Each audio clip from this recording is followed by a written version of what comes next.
వారాంతం కావడంతో ప్రముఖ పుణ్యక్షేత్రం తిరుమలలో భక్తుల రద్దీ పెరిగింది. నేడు తిరుమల కొండకు భక్తులు భారీ సంఖ్యలో తరలివచ్చారు. సర్వదర్శనం టోకెన్లు లేకుండా వచ్చిన భక్తులకి స్వామివారి దర్శనానికి 8 గంటల సమయం పడుతోంది. వైకుంఠం క్యూ కాంప్లెక్స్ లో 4 కంపార్ట్మెంట్లు భక్తులతో నిండిపోయాయి. ఇక నిన్న కూడా తిరుమల శ్రీవారిని పెద్ద సంఖ్యలో భక్తులు దర్శించుకున్నారు.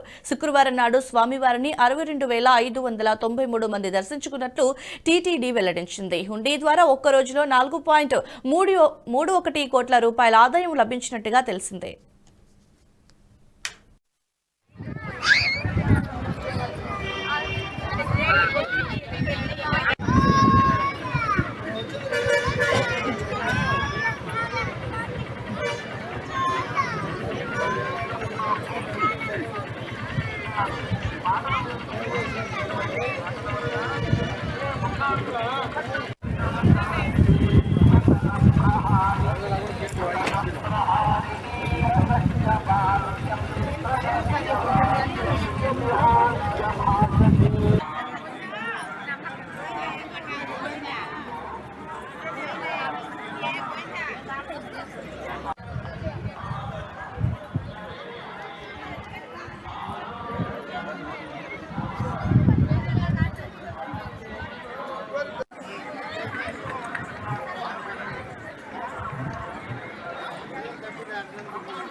ఈ వీడియో మీకు నచ్చినట్టయితే లైక్ చేయండి, 10 మందికి షేర్ చేయండి. అలాగే కామెంట్ల రూపంలో మీ అభిప్రాయాలను మాతో పంచుకోండి. Nationalist hub group of channels ను సబ్స్క్రైబ్ చేసుకుని తెలుగునాట జాతీయవాద జర్నలిజాన్ని ప్రోత్సహించండి. ఈ వీడియో కింద ఉన్న బెల్ ఐకాన్ పై క్లిక్ చేయడం మర్చిపోవద్దు.